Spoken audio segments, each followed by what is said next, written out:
My good people, now welcome back again to Anointed Lady TV. I don't come your side again with another breaking news. I don't come back with another legit intel on the things and things they go on for inside this our green country will be Nigeria. The information I bring come for you now be say the Minister of the Federal Capital Territory will be Wike don't come aside now can reveal another interesting revelation about the ongoing political beef wey dey happen between him and the Rivers State Governor wey be RI0US. And wetin Oga Wike dey yarn be say the ongoing conflict wey he get with the governor, he no ready to resolve am at all. And Oga Wike dey yarn this level so during one media briefing wey he get for inside Abuja on Sunday. And during the media briefing, the FCT minister come criticize Governor RI0US and those people dey support am sake of say they refuse to implement the directives of our President Bola Ahmed Tinubu. And no be like my good people, our President Bola Ahmed Tinubu be don put body for this political beef wey dey happen between the FCT minister and the Rivers State Governor. He can't get wetin he tell the two of them to do. And now for this media briefing, I told people come find out say Oga Wike do the things and things wey our president tell her to do. But he accused the Rivers State Governor say he no play in part of the deal. But on the other hand, the Rivers State Governor RI0US before now he be don come outside come dey yarn am say the offer wey our president carry come we go bring peace between him and the former Rivers State Governor Wike na trap wey dem set for am. And he no quick realize am before he go find out say na trap. He don dey too late because he don already let his guard down. The minister of the FCT Wike come dey yarn for inside the media briefing say in dey wonder which conflict wey they wan resolve. So to be say our President Bola Ahmed Tinubu in his wisdom, he call all parties and he drop order, withdraw the impeachment notice. You go do this one, you go do that one. And based on say our President Bola Ahmed Tinubu now dey yarn so, the assembly can withdraw the impeachment notice. But the other party now wey our President Bola Ahmed Tinubu send message give, out of every way they say make him go do, he do some of them, he no do all, and he can send people to go court. Then Wike can dey ask whether he don't go back to our President Bola Ahmed Tinubu go tell am say he no go fit do all of the levels wey our president order am to do. He no go tell our president that thing. He just relax, feel less concerned.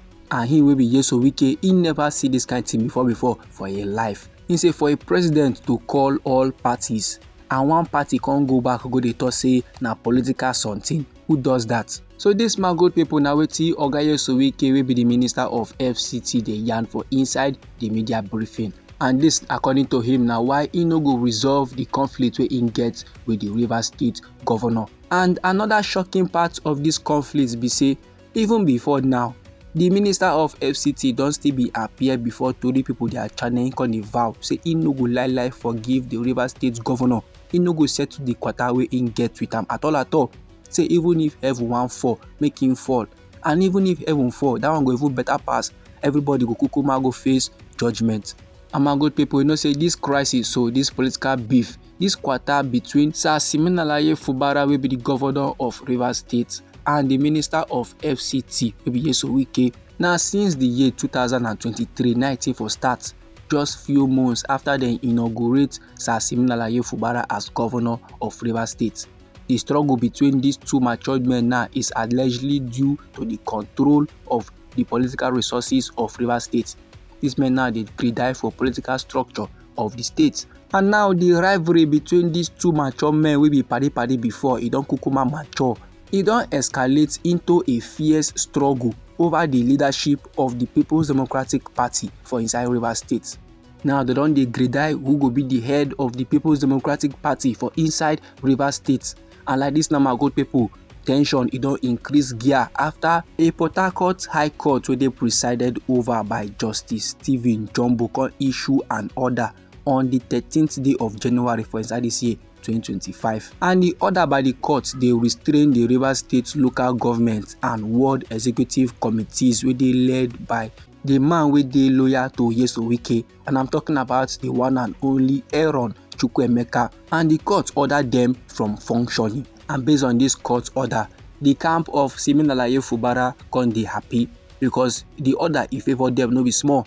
The ruling can allow the camp of Governor Siminalayi Fubara to challenge the dominance of Nyesom Wike for inside the People's Democratic Party. And based on say court now don sama order wey sweet their belle well well, Oga Robinson Ewo wey be chairman of the People's Democratic Party for inside Rivers West Senatorial District and he na key ally of Governor Siminalayi Fubara. He can sharply go declare himself the acting state chairman and he can announce a new caretaker committee at all party levels. And this very particular move now by Oga Robinson Ewo, it can even cause panic within the camp of Oga Nyesom Wike, and that's now why police have can even mount the People's Democratic Party secretariat today for Aba Road, Port Harcourt, to prevent a takeover. They no one here say it should bird mama can fly, or any group where they against them can use stronger come the place to come pursue them come out. Police can even barricade the area and it can even cause hold up for inside Port Harcourt Aba Road. But however, my good people, leaders from Wike camp, including Martins Amewule of the Rivers State House of Assembly, then pay solidarity visit to Chukwuemeka. And Oga Chukwuemeka sef can even dismiss the declaration of Oga Robinson Ewo and in con dey yarn say his committee dey remain the legitimate leadership of the People's Democratic Party for inside Rivers State. And for inside one press briefing like that, Oga Chukwuemeka con dey accuse the camp of Siminalayi Fubara of trying to destabilize the party and he con dey vow to appeal the court judgment. Oga Chukwuemeka con dey yarn say the PDP secretariat for Aba Road na their office and they don take possession and they no go fit leave.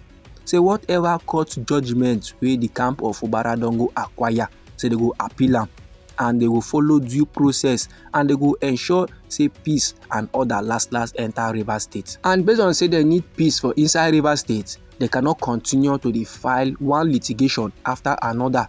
So Oga Chukwuemeka con dey call on Governor Siminalayi Fubara making allow peace to reign for inside Rivers State and making stop to dey cause trouble for the party. So now my good people, based on the way Oga Chukwuemeka take yarn the things and things wey in yarn finish, so we don define out say in their own point of view, for peace to reign for inside Rivers State is not by obeying court order, it's not by obeying the orders of the governor of the state, but now by doing the things wey go please Oga Nyesom Wike, wey be the former governor and the now minister of the FCT, wey be Oga Nyesom Wike.